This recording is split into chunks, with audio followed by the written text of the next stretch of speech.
The greatest athlete I've ever seen live is still R.W. McQuarters. He's the reason I bled orange early. He'd have a punt return for a touchdown, kick return for a touchdown, interception for a touchdown, reception for a touchdown, and then he'd go throw alley-oops to Desmond Mason. I've never seen anything like it, and we really haven't seen anything like it since. Thankfully, now we have the opportunity to see it all over again.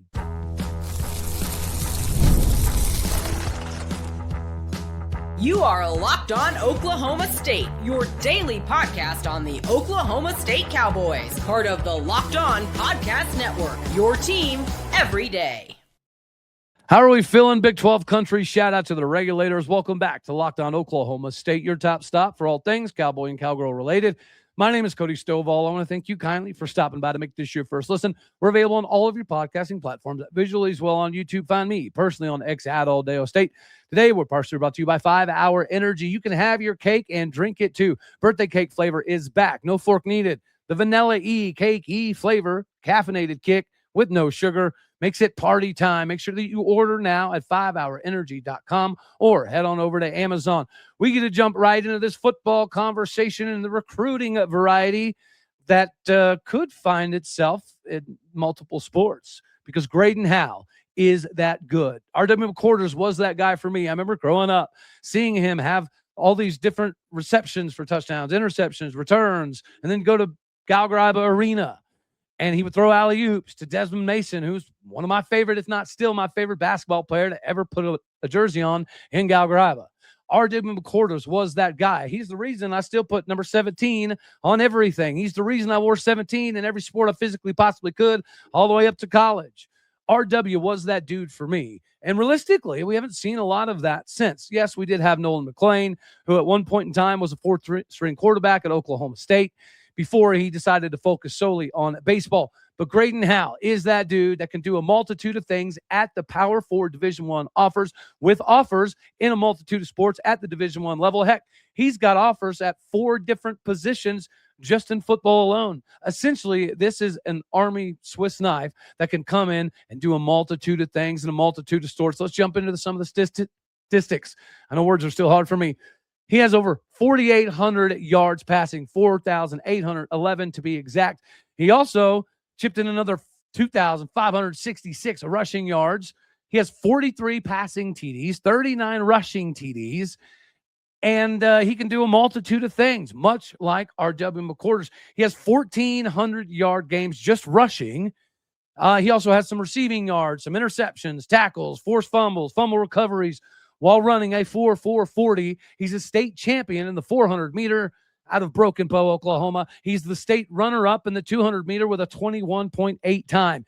In basketball, he's already in the 2,000-point club. He's 19 points away from breaking Randy Rutherford's 2,153 yards or points, also at Broken Bow High School in just 3 years. Same time frame as Greydon Howell. He also decided to chip in 6.5 rebounds a year, 2.8 assists a year, 58% shooting from the floor, 38% shooting from three-point range, 2.5 steals a game, while shooting almost 78% from the charity stripe. Not to mention the fact that he could play D1 baseball all day, every day. Last year alone, he hit a 500 average, 586 on base percentage. He had a 1.25 OPS. So you basically, there you combine the hits and the ability to grip it and rip it and throw in the slugging percentage. Basically anything OPS-wise that above .90 is elite. As a freshman, he hit 387. He has a career 444 batting average, a career 553 on-base percentage, and a career 1.17 OPS. This kind of ability is extremely rare. His tracking ability in the outfield is already next level. The way he can set his hips and throw on the run is already Division I level. So we talk about Ezra Essex in baseball. And Josh Holiday said that he is one of the fastest players he has ever had come through Oklahoma State. Well, statistically speaking, Ezra Essex, bona fide, certified, 6.360-yard dash, 6.38. Kyler Murray, who unfortunately Greydon Howell is constantly compared to, ran a 6.50. Keon Young, I think the fastest player in the state of Oklahoma, ran a 6.42. He's right there with Cashins, Riker Johnson, 6.44. We'll cover a little bit more of Keon later. But nonetheless, those are some of the times, right? And Greydon Howell with the 4.40 would be right in that same range, in between a 6.3 and a 6.5. So he's in between Ezra Essex and Kyler Murray, right around that Keon Young range. This kid can play quarterback. He can play slot receiver. He can play X. He can play Z. He plays free safety, strong safety, corner. Whatever they need, he is that dude. And that athletic ability is extremely rare, making him what has to be the top target in the state of Oklahoma. We've seen a lot about OU heavily recruiting him and all these other schools across the country heavily recruiting him. We cannot allow that to happen. Guys, just in football alone, he's got offers from Auburn, Purdue, Arkansas, Baylor, Miami, Oklahoma State, OU, SMU, Stanford, because he's got a 4.4 GPA too. Greydon Howell is the KD Batman Jones priority for this recruiting class, plus some, because he can play baseball for Josh Holiday. He could play basketball for Steve Lutz, and he easily could play a multitude of positions for Eric Morris at Oklahoma State football. And the beauty of all of this conversation is it does appear as though there are multiple Oklahoma State coaches, at least in the recruiting process for Greydon Howell. He could be a baseball player at O'Brate, and that seems to be one of his biggest passions. One of his first loves was obviously baseball. But when you're a 5,000-yard passing quarterback that also has almost 3,000 yards rushing at quarterback, it's pretty easy to see why Greydon Howell is getting so much publicity and so many offers and so much respect.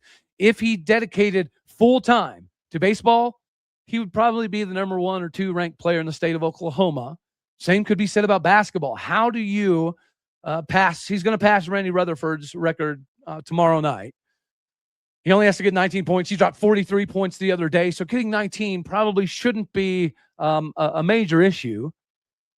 So you can break Randy Rutherford's scoring record. You can hit for 500 average. You can get on base with power.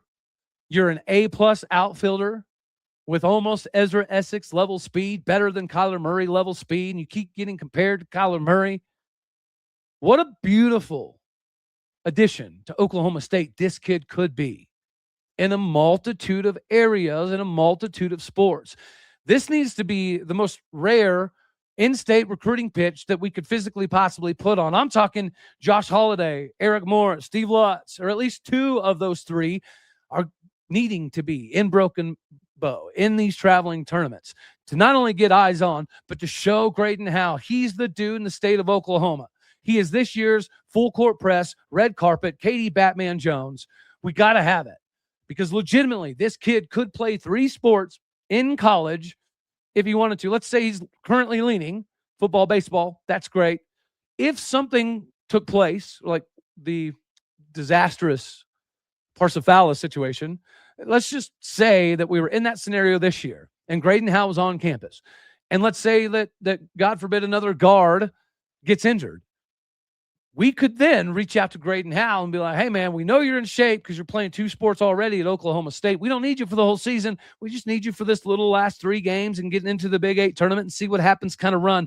Greydon Howell could legitimately do that. And we know that is a somewhat possibility because Mike Boynton and even the beginning of Steve Lutz were having open tryouts for people on campus to at least provide a little bit of depth and a little bit of substance to the Oklahoma State basketball roster. Now, it seems as though Steve Lutz has a lot of that ironed out, but nonetheless, this is a guy that you just simply need to get on campus because the possibilities are already next level. When he's got multiple offers from multiple teams and multiple sports, including the one 71 miles south of us that we do not speak of, you got to win these battles. If you can win the KD Batman Jones battle, you have to be able to win the Greydon Howell, Keon Young kind of battles. And Greydon Howell is that dude. So I am insanely excited for this recruiting battle, this Bedlam matchup that we are currently going through, mixed in with a lot of these ACC, SEC, Big Ten kind of schools as well.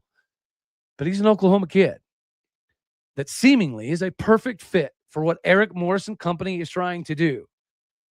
This is the same Eric Morris that can discover guys like Cam Ward, who was viewed as somebody who couldn't really throw the ball. If he can see what Greydon Howell can do, not only as a quarterback, but just as an all-around athlete that can go immediately with the capability to be a return man, to be a special teams absolute savage the day he steps on campus, with the potential possibility to be a slot receiver, to be an X, to be a Z, to be a backup QB. He could be a lot of these things.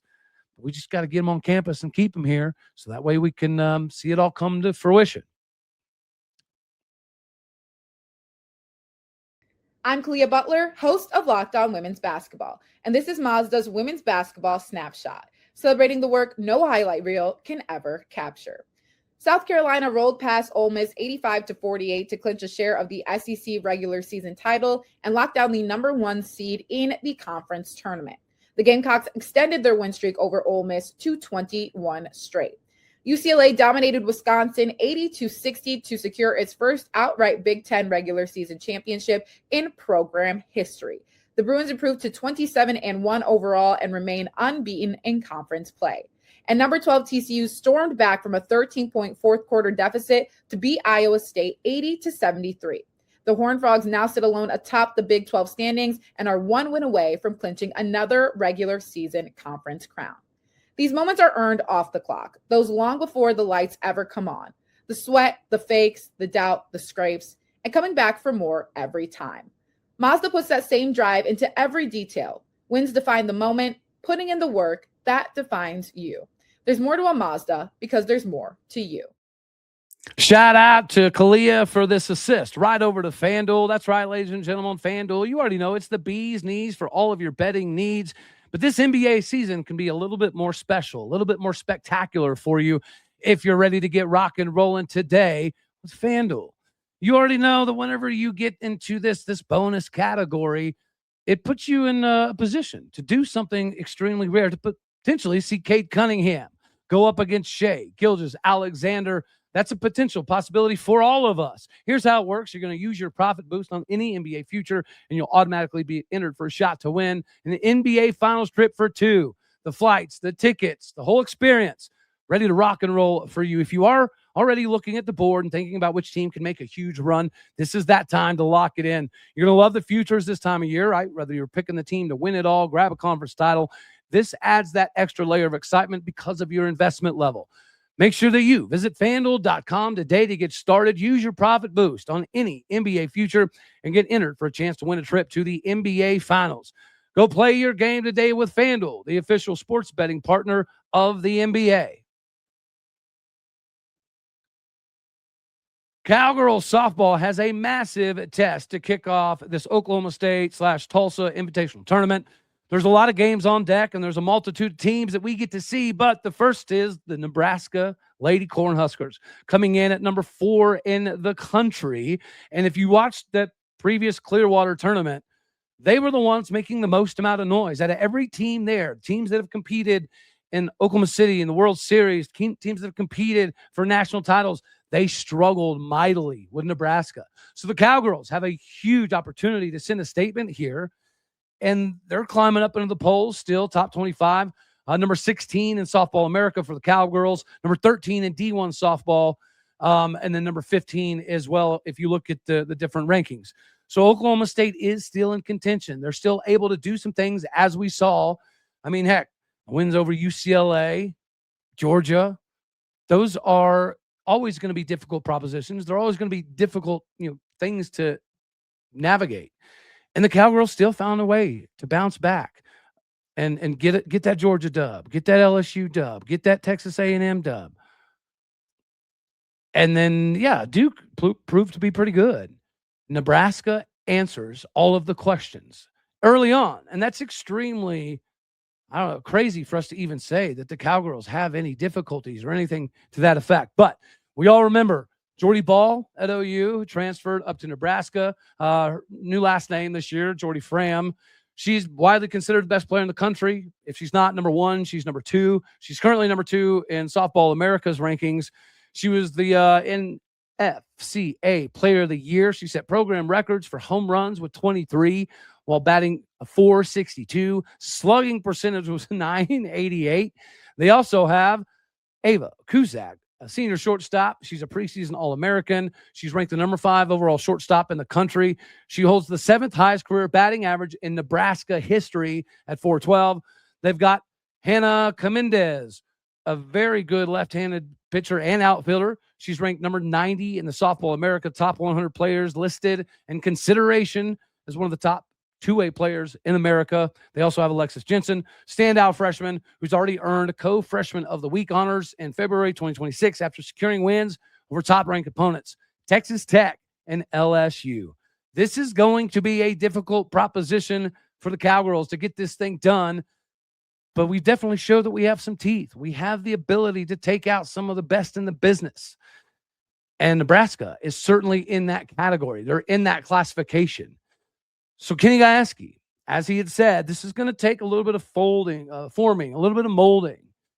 And even Carrie Eberle, after this no-hitter by Ruby Malin, after the solid performances over and over again by Riley Crandall, we have a lot of hope, as we should. This is a team that can compete.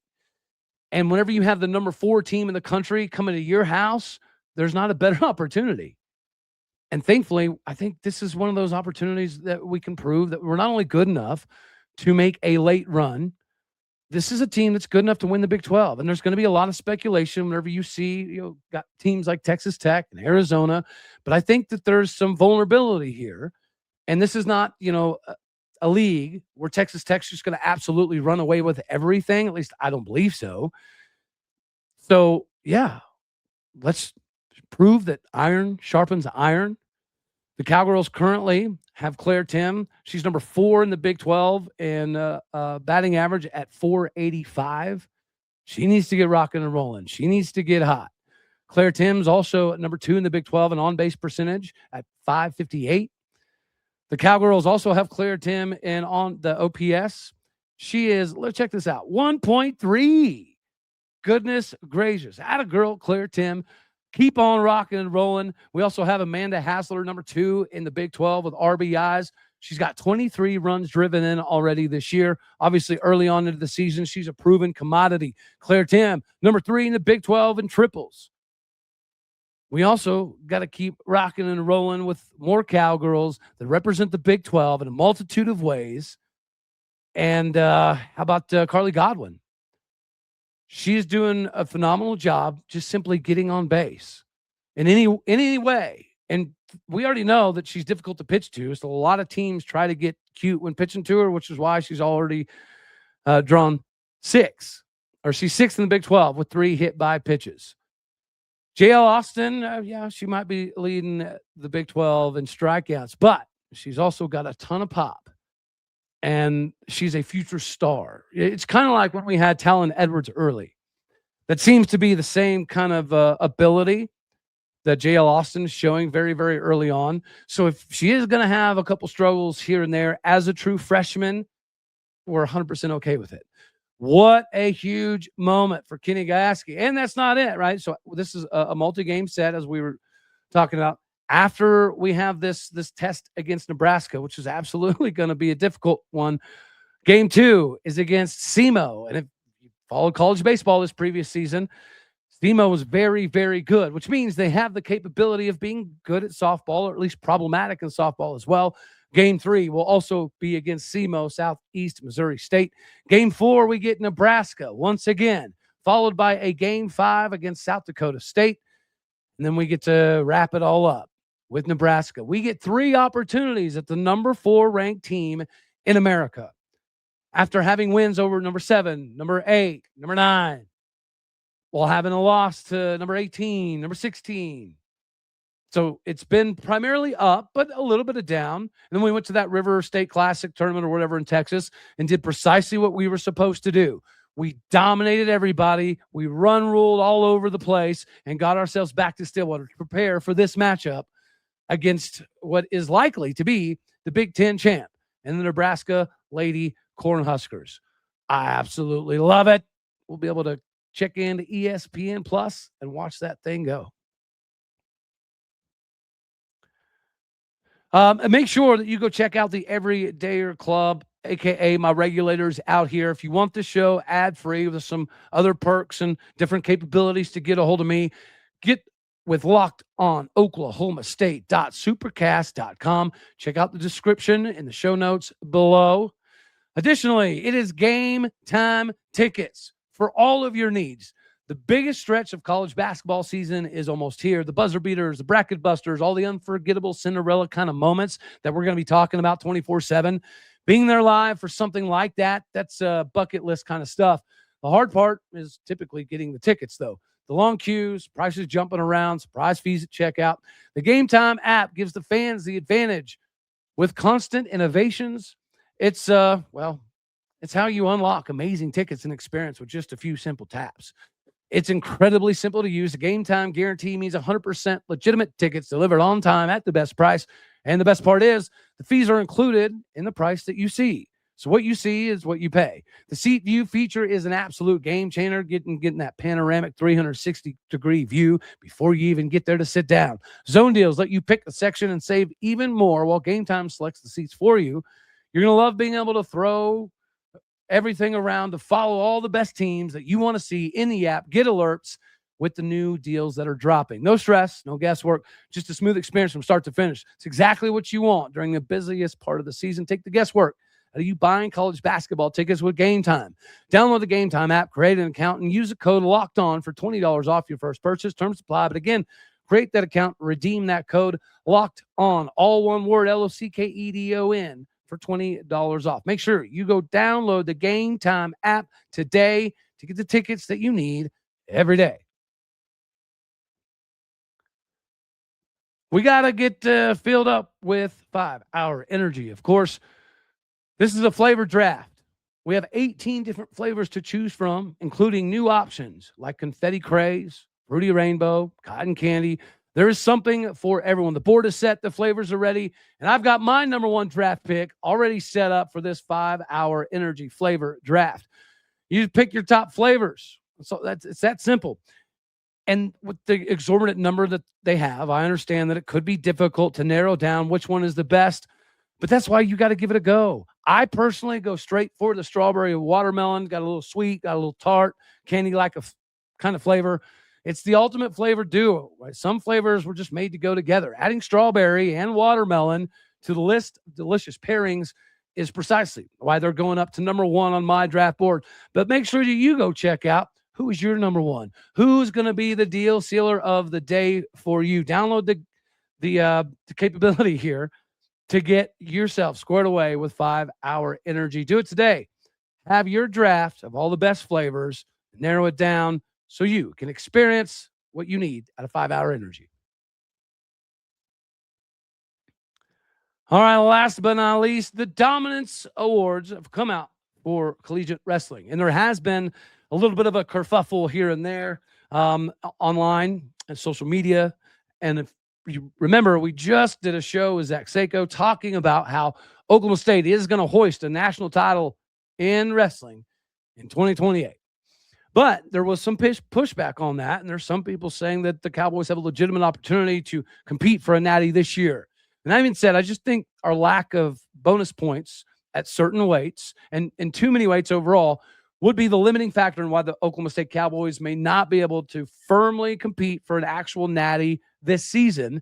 And these Dominance Awards that have come out, unfortunately, kind of validate that to some degree, but it also makes us look forward to it because Cody Merrill is starting to score a lot more points. Connor Doucette has had big-time bonus point opportunities, and he's had those big-time moments throughout the course of the season. But there's also a lot of 2-1, 3-1, 4-2 kind of dubs for those individuals. You've got to be constantly putting on the pressure and putting the points up on the board for an opportunity to win national titles at natties. And here's why. So here's the Domination Awards given out for this 2026 wrestling season. Things like a fall, a pin, get you 6 points, tech falls, 5 points, major decisions, 4 points, and regular decisions, 3 points. So guys like Mitchell Metzenbrink at Penn State, they lead the country with a 5.32 average. His teammate also at Penn State, Levi Haynes, is number 2 in the country at 4.94.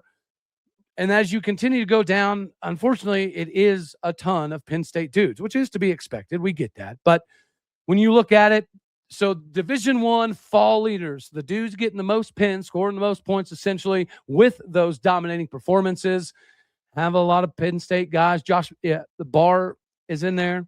PJ Duke is in there. And then there's no Cowboys right there. And it goes through Division II. It goes through Division III.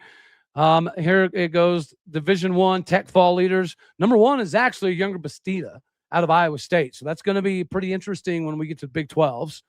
Then you see Aaron Seidel there, a phenomenal matchup that he recently had with Jax Forrest. That makes that one even more interesting, but there's no Cowboys in there. Then you keep scrolling down. The most dominant standing matches. Number 1, Mitchell Messerbrink. Number 2, Jesse Mendez, Ohio State. Number 3, Levi Haynes. Number 4, Shane Van Ness, also from Penn State. PJ Duke, Penn State. Marcus Blaze, Penn State. Aiden Sinclair, Mizzou. Younger Bastida, Iowa State. Jackson Joy, Cornell. Luke Littledahl, Penn State. So, out of the top 10 of the dudes who score the most points in all of the country in wrestling, Penn State has number 1, number 3, number 4, number 5, number 6, and number 10. That's how much they put an emphasis on scoring bonus points. We all know, thanks to guys like Dynasty Defined and Thomas Kelly, the low single, we know that is precisely what David Taylor is trying to get to. What you're seeing out of the scoring potential of Jax Forrest and Sergio Vega and Landon Robidoux, and for the most part, D. Lockett, and for the most part, Troy Spatley, and here recently, Cody Merrill, and every now and again, Connor Doucette. That's what he wants everything to look like. Every weight should be trying to score at least 10 to 12 points every single time they step on the mat. That is why Penn State has the advantage when it comes to the natties. It's not even necessarily that they could beat all the Cowboys. If you lined up Oklahoma State, Penn State in a duel, could we beat a number of their guys? Probably, yeah. But they're going to point their way to another national championship. They've broken so many Oklahoma State scoring records. Last year, they even broke their own record. This year, they seemingly might have the capability to do it yet again. And that's why Oklahoma State isn't quite there yet. So just to put it into context, yes, I firmly do believe that if you combine all of these dudes, plus you get Jordan Rainey and Jaden Rainey, and you get Drayshawn Ross, and you get Mikey White, and you get Jake Hamady, and obviously Jax Forrest is doing his darn thing. When you get all of those guys next season to go with this year's Sergio Vegas and Landon Robidoux's, Cody Merrill's, then by 2028, I do think it's ours. And I do think next year with that lineup that I just talked about, that's good enough right there to at least push Penn State to the brink of a second place contemplation. But even next year, it's going to be difficult because they do return a decent number of these guys. This is a decent barometer for understanding why Penn State does what they do and why they've won so many natties and why they're projected to win it relatively easily again this season is just because of that. They will put up so many bonus points on their way to the finals that it's almost impossible for anybody to catch them unless you're going to have guys like D. Lockett, guys like Landon Robidoux, Sergio Vega, of course, Jax Forrest, Troy Spratley, Cody Merrill, Connor Doucette. You're going to have those dudes get some pins, get some tech falls, get some majors, and put themselves in positions point-wise to chip away at Penn State. That is why Penn State is what they are, but that's also seemingly exactly what David Taylor is getting Oklahoma State to. We're just not quite there yet. Next year, we'll have a team good enough to do that. They'll just be all so young that's why I think 2028 is that golden year where a lot of these guys are going to be sophomore, kind of going into junior. A couple of them will be coming up into their sophomore year. That's when I think Oklahoma State explodes. And a lot of these upperclassmen for Penn State will be graduating around that time frame. So that's why I get why some people are hesitant to say the Cowboys can actually do it this year.